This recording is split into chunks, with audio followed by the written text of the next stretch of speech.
Îmi plac biscuiții cu unt, dar nu-mi place să caut mereu două rețete diferite, sărată sau dulce. Azi îți arăt o rețetă de bază.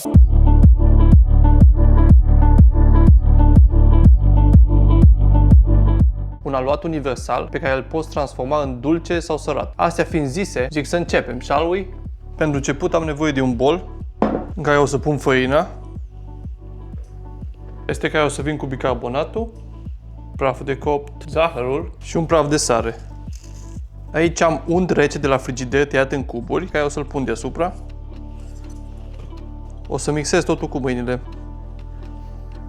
Nu trebuie să fie foarte fin ca la o tartă. E bine să lași bucăți de unt, ajută la frăgezimea aluatului, mai ales în cuptor, că o să topească. O să se distingă mai bine laminarea. Iar peste o să vin cu niște lapte bătut și amestec totul până formez un aluat.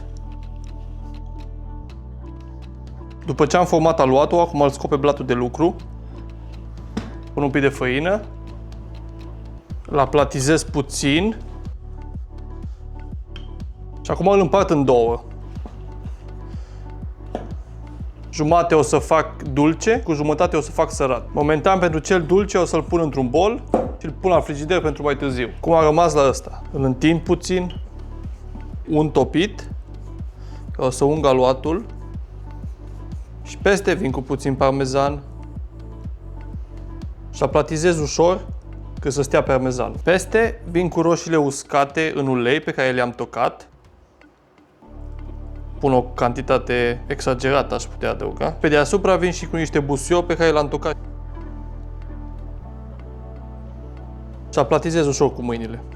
Iau partea din dreapta, respectiv partea din stânga dacă te uiți din față, și o aduc spre mijloc, platizez ușor, fac la fel și cu partea cealaltă. Iau partea asta, o duc spre mijloc și la fel și cu partea asta altă. Mi-a ieșit ca un dreptunghi-ish, mai presar puțină făină și întindem iar. O să mai fac laminarea asta încă o dată. Partea din dreapta, stânga și partea cealaltă. Bun. Arată un pic messy, dar așa trebuie să fie.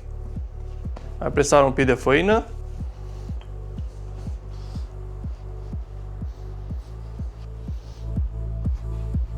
Cu restul de aluat am să procedez la fel, până nu mai am aluat. Pe deasupra vin cu laptele bătut și ung un pic deasupra. O să presar niște parmezan. Acum trec la varianta dulce. Aici am jumătate din aluat, ăsta e aluat de bază. Poți să mai adaugi un pic de zahăr pudră. Eu nu o să mai adaug, o să adaug doar ciocolată, smeură congelată, pe care am să le amestec și o să facem more or less cam același procedeu de laminare, foarte subțire. Făină, același procedeu, făină și deasupra și acum întind. Probabil o să trebuiască mai multă făină. Mai multă făină, iau iar partea din dreapta mea, pe mijloc, aplatizez stânga, ai grijă să nu se lipească, mijloc și întins bine. După ce l-am întins bine și arată ca un pătrat, să-l tai cu asta. Se vede puțin laminarea. La cele cu ciocolată și smeură am să fac exact același lucru. O să presar puțin zahăr deasupra. Acum o să le dau la cuptor la 200 de grade pentru 15 minute.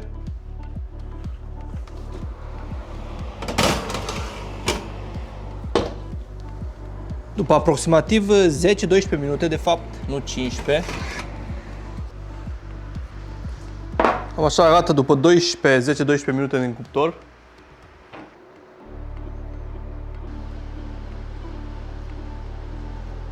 Poți să vezi straturile.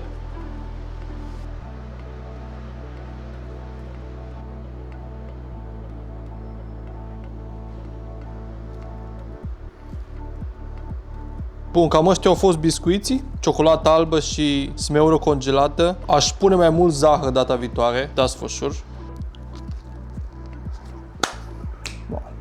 Cam asta a fost episodul. Nu uita să te abonezi dacă ți-a plăcut și scrie în comentarii ce alte rețete mai vrea să vezi. Eu am fost Vlad și ne vedem data viitoare.